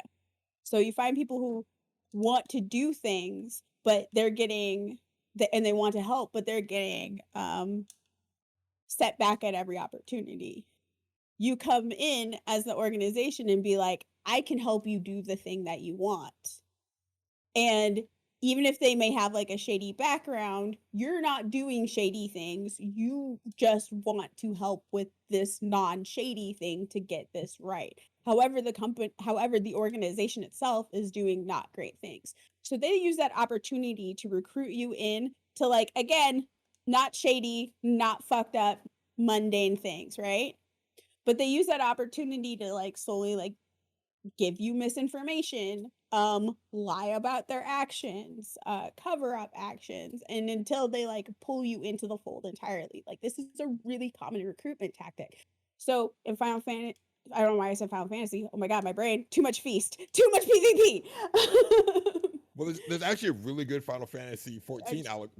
There's a good parallel there. We're not going parallel. No, I'm stopping you. This time I'm stopping you. I appreciate you. By the way, that's adult hosting right there. It's keeping that show on the rails. Well, let's talk about Final Fantasy. No. Good job, Bacon. That's really excellent. That's why you're the host of this program, and I'm not the actual host of this program. Nicely done. What was I saying? But yeah, so the alliance. So here's the alliance. We fought Saren, we fought a Reaper, etc. We all know that Reapers exist. The council in which if you save the council is made up of the same aliens that it was before, but plus either Anderson or Udina. Of course, I chose Anderson. Why the fuck would I choose Udina for anything? No. Yeah. Or the council is now full of humans with, again, either Anderson or Udina if you don't save the council. Which, again, that's a weird decision because the canon for that is still saving the council. But so the way it is like, so everybody's trying to like hide what happened with Saren about the Reapers. They're hiding all information about the Reapers. They're just having you fight Geth. They're specifically not publicly dealing with the situation. Although it does turn out that behind the channels, the Alliance is actually dealing with it. They just don't want to like cause panic. So they're doing things in a very specific way. But you have Alliance officers who are too far down the totem pole who are like, the Alliance and the Council are doing nothing about this. The Council actually is not doing anything about it. The Alliance is. And so they leave the Alliance to then work for Cerberus because Cerberus is doing a thing. They're doing the thing. They're dealing with the collectors who are actually attacking human colonies. And of course, the Council's like, we don't really care about the humans. It's in the Terminus systems. The Terminus systems, we specifically don't want a war with the Terminus systems. To be honest, I don't think anybody does. The Terminus systems are bad.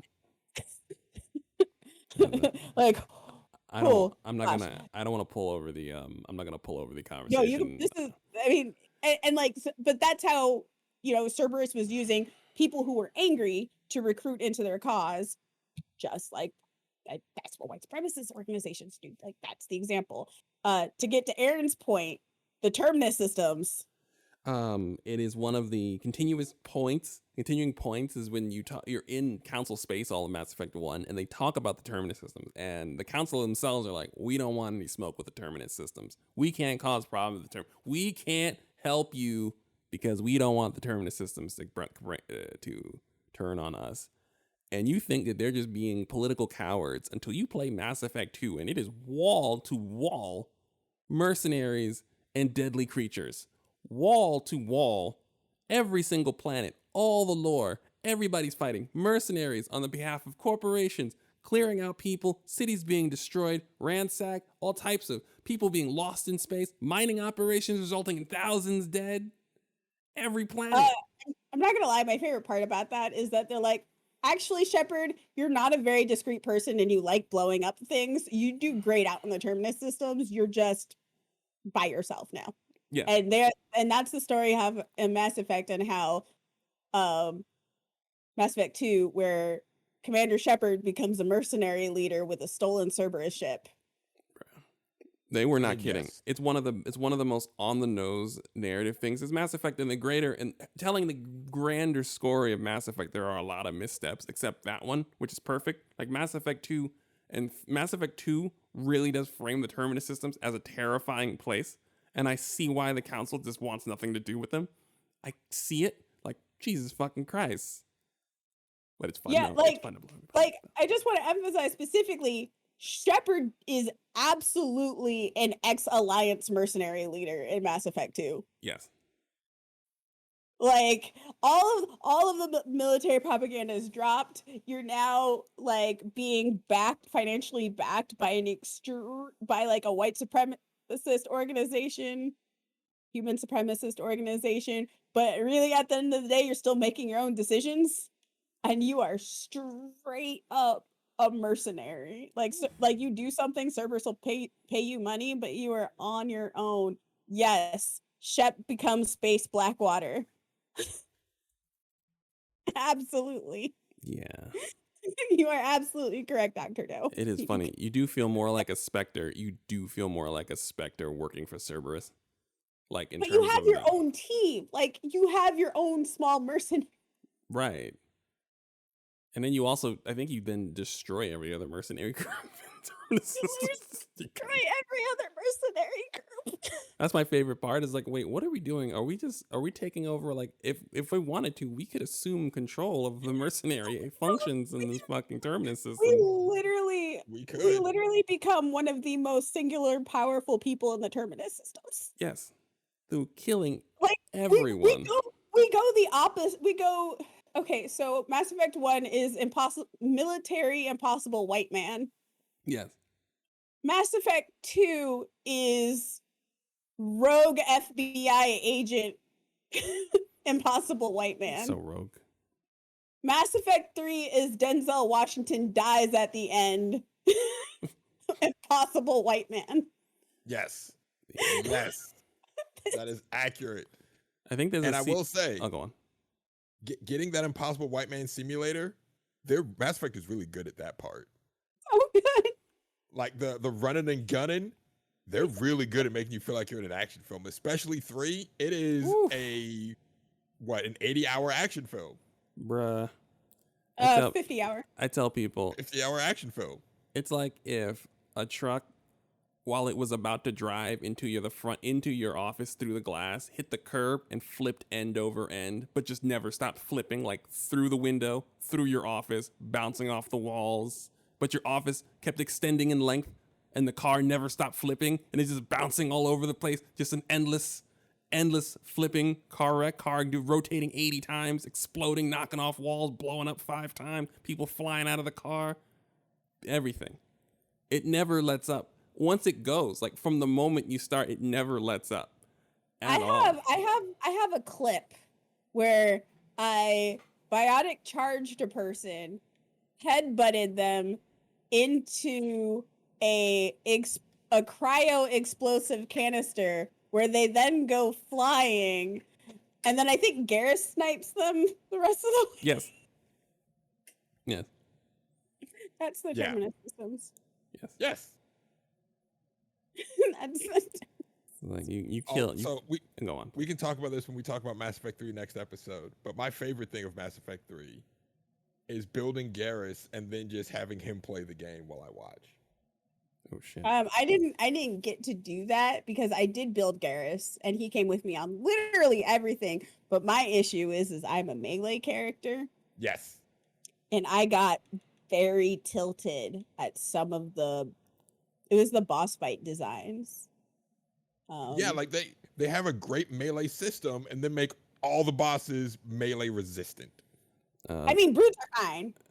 I mean, the issue wasn't like that they would be melee resistant because you can cryo ammo bypasses everything. Yeah. Also Liara, if you have Garrus and Liara using stasis and warp. Stasis is just an automatic armor disintegrator.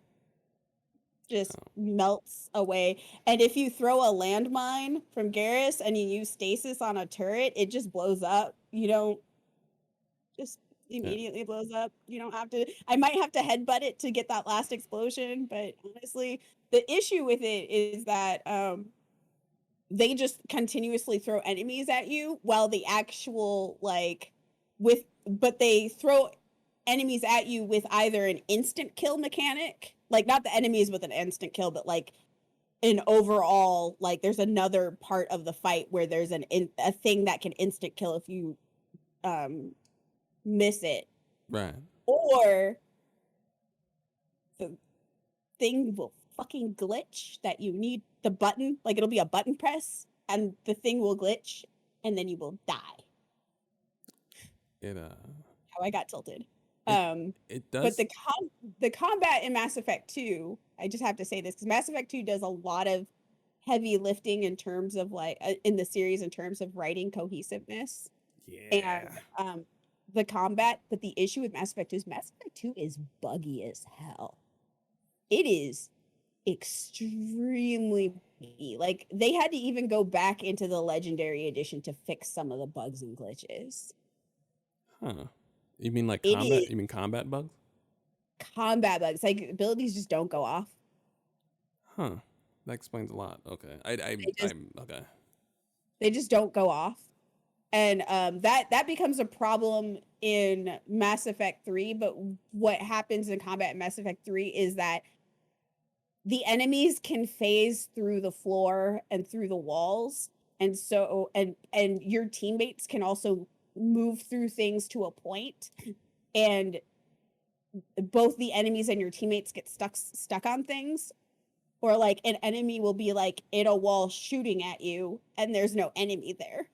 Yeah, it's the Reapers appear however they appear, and they will It's not just the Reapers, it's also Cerberus. Cerberus will walk through walls. They will come up from the ground. Like they just like everything. So in Mass Effect 1 and Mass Effect 2, the only enemies that like come out of like the negative space, the background space in the game are husks. Yeah. So they're like, and if you think of husks like zombies, if you haven't played the series, like, you know, in zombie games, zombies just like appear out of like, they come out of the drains, they come down the walls, they come like, they just appear out of everywhere. They added that to literally all of the enemies in Mass Effect 3. Huh. So So the only ones that have an animation that makes sense are the Cerberus employees that like, no, actually it doesn't. Never mind. Because so they'll have like a drop ship that'll come over and like drop Cerberus, but it flies away, but still Cerberus are still like parachuting, like jet jumping down from nowhere. And then you have others, and I'm not actually kidding when I say they like phase through walls. I have been streaming the entirety of the trilogy. You can literally see them coming through the wall. Like there's a door right there. The door doesn't even open. They just come through the wall.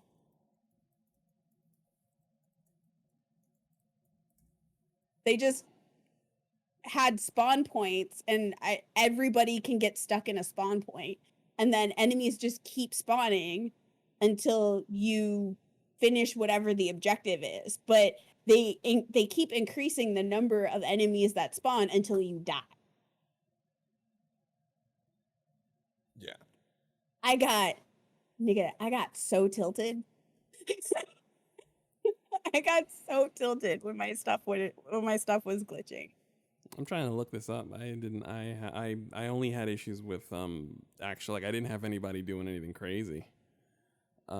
So, huh. Well, it was something. Well, again, I'm melee. I literally just charge in and I shotgun people in the face. Oh yeah, no, I listen to that. When you are as Vanguard, there's no other way to play Vanguard except charge into people's chests and retrieve your shields from inside their body. There's no other way to play the game. Charge So, shotgun. Charge shotgun. Yes. Charge shotgun. Yes. Charge, shotgun, punch, because punch also gives you your shields back. Glorious. Right. It Yeah, also, I- sometimes it also messed- crushes your skull. The first time I played Mass Effect, I was a soldier because I didn't understand the power system. Now that I understand the power system, yeah, went Sentinel, tech armor plus warp plus cryo freeze, and then in 3 where you can just generate combos on your own without needing your party members. Warp and freeze. It creates a nice little free shockwave that freezes everybody around. I'm like, oh yeah, this is great. We can make this work. Cryo ammo in my shotgun, and then I punched them, and watching a frozen mech just ragdoll physics like it's made out of feathers. Yeah. So great. No, the Mass Effect 2 and 3, the combat feels so good when it works. It is Do you so know what good. doesn't feel good in Mass Effect 3? Fem Shepard's walk and run. Ooh. The Yeah, gendered, that was very weird. that That was gen- very the weird. gendered run, the gendered walking and running, the gendered walk in the public spaces only. Because when you pick up a gun, you then go back to gender neutral. You go to the universal run animations, and when you're in the exploration areas, do you do this weird float, which is not a run. It's a run that Sachet. if it's a sachet I've never seen anyone deploy. That's because Ever. people have spines. Right. Is that it? The presence of the spine fucking it up? And people see human beings have spines, and their elbows are not glued to their waists when they do a sachet walk. Shepard clearly, after all that combat in the Terminus system, female Shepard's spine liquefied. Ah, the Terminus systems did it. That makes sense. Clearly. And then her toes, if she's standing still, her toes like go inward a little bit, and that she's got the bow leg thing to the model. And I was just like, Yeah. That why? the We G- had 2 games bruh. where Shepard is walking around like an awkward lady cowboy. Yes. Yes, Penguin. The animation was brought to you by Rob Liefeld.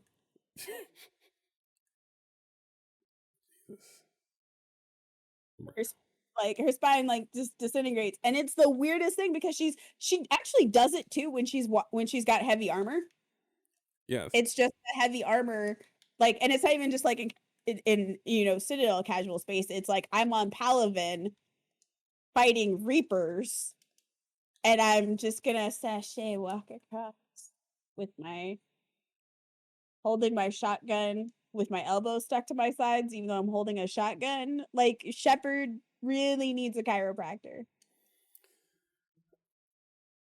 It does. It is. I've gotten into the habit of playing the social areas like Resident Evil, where I point at tank controls, where I sprint. I either walk or I sprint. So I pivot, sprint, pivot, sprint. I do the sprint, but the sprint animation is so ugly that it makes me angry. It's not gendered. It's just ugly. I'd rather do in weirdly, awkwardly gendered or just ugly. The run, Shepard's legs are broken. Now the funny thing is, you actually do the Mass Effect 2 run, and if you change elevation. So like if you walk around in the ship and you like walk around on like a diagonal, you just do the Mass Effect 2 walk and run. Full stop. You just literally go into that animation. So it's very strange. Very weird. I spent the entire time. It was so jarring that when I started playing, I played Mass Effect Andromeda 2 hours after I beat Mass Effect 3. When I started at Mass Effect Andromeda, I was so happy just to like see Ryder walk like a goddamn cowboy. Yes. I was just like, God bless you, Ryder, with your sprint and your walk. Like jogs like a boxer and walks like a cowboy. I was like, God, thank you. No, seriously, Ryder's got that boxer, Yes. like light exercise boxer jog. Like they need, like they're jogging to their car to get coffee at the Starbucks, but like they never leave training mode. That is so oddly specific, yet But it's so really accurate. It's shockingly accurate. Painfully accurate. It's great. It makes me so happy. Yeah. Anything else that we want to say? Because like the rest of the stuff, I think we're gonna talk about like the worst of the problematic writing with Mass Effect 2 when we talk about Mass Effect 3. Because I think right now we condense Mass Effect 1 and Mass Effect, like the first half, like Mass Effect 1 and then the first half of Mass Effect 2. But you Right. can't talk about Mass Effect, the worst part about Mass Effect 2 without talking about Mass Effect 3. And we just don't have time for that. Everybody's a war criminal. I mean, Like The that's the writer- like, you know what? The writers are war criminals for what well, they so did. I was talking with Chris about this on his podcast. Every council race commits a war crime. Yep. Every single one. And yeah, we'll talk about it when we talk about 3. It's just very weird narrative decisions being made all around. I have such problems with the narrative decisions. I mean, they kind of. I'm not gonna get into it. They're in their difficulty in writing over in the world they've built, navigating the world they've built over in like a large scale, kind of really bubbles over the side in Mass Effect 2. That's where we'll leave it. But Mass Effect 3 is a wild romp, very emotional, wild, strangely written romp, and yeah, I think we have enough for this episode. We will return to the latter half of the trilogy because we like stopped in the middle of Mass Effect 2. Yeah, it's Yeah, like I just like it's a I massive can't trilogy. talk about the most egregious parts of Mass Effect 2 without talking about Mass Effect 3. And Mass Effect 3 is and you can't talk about the most egregious parts about Mass Effect 3 without talking about Mass Effect 2. Yeah. I mean, they are tethered together narratively, They and it's like, They go on. the entire second half of the game and Mass Effect 3 is why I call the trilogy a ism simulator. Like there is some ethically questionable writing that occurs in the second half of Mass Effect 2 that continues into Mass Effect 3. And I genuinely believe that the backlash that Mass Effect 3 got and the backlash that Andromeda got was from the community that they fostered and built through their series by allowing people to make certain dialogue and narrative choices. because they were by doing so, they were co-signing behaviors. And there are some decisions that are clearly the wrong decisions that Shepard makes, and there's no way around it, like responses that are marking a very clear cosign to certain beliefs. And again, this is why I say this stuff isn't happening in a vacuum. People with beliefs, with biases, wrote this shit and put it into the game.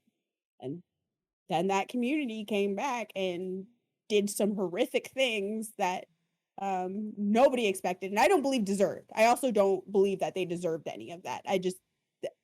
Cause and effect, Right. but I also don't believe that they deserved any of that. What happened? Yes. Yeah, it is.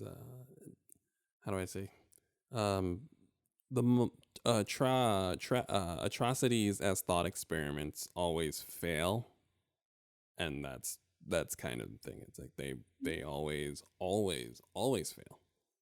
And Mass Effect, the writers from Mass Effect fell into that, and they had a pro atrocity fan base, and then they removed the atrocities, and you were out here just turning on the water and getting people sandwiches, and the pro atrocity crowd was furious, but we will get there. Yep, the pro atrocity crowd was not happy.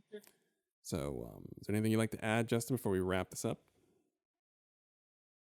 No, I think we've hit a good stop point. I think we have done the content. Content was created, and we have baited the hook for future content. I think we did our job here today. Well, also, it's my birthday.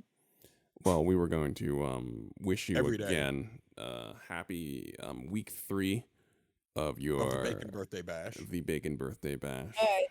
Check out my Twitch channel, by the way. My past broadcasts are like for the last month and a half are all Mass Effect. I'm now a quarter of the way through Mass Effect Andromeda, maybe not quite halfway, somewhere in between.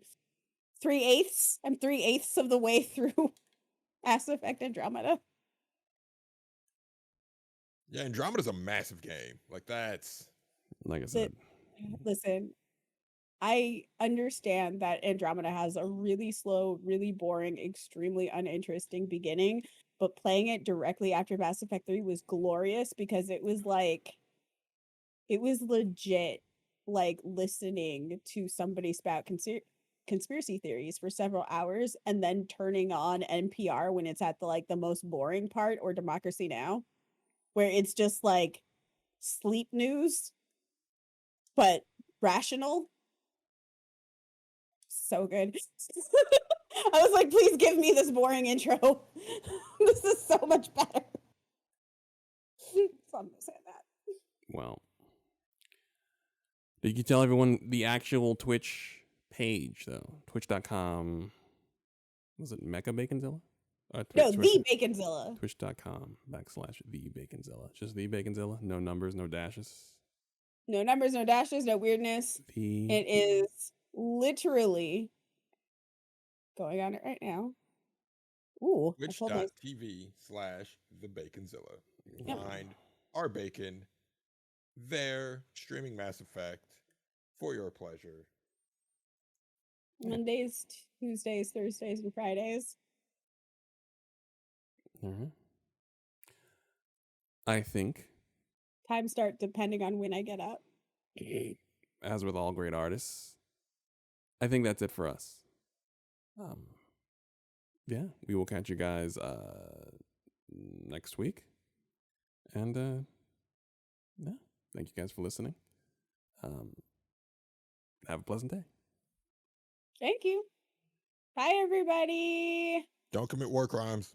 Don't commit war crimes. I'll be streaming Andromeda tomorrow. Because tomorrow's Thursday. I do have a doctor's appointment, so it's gonna be a late start time.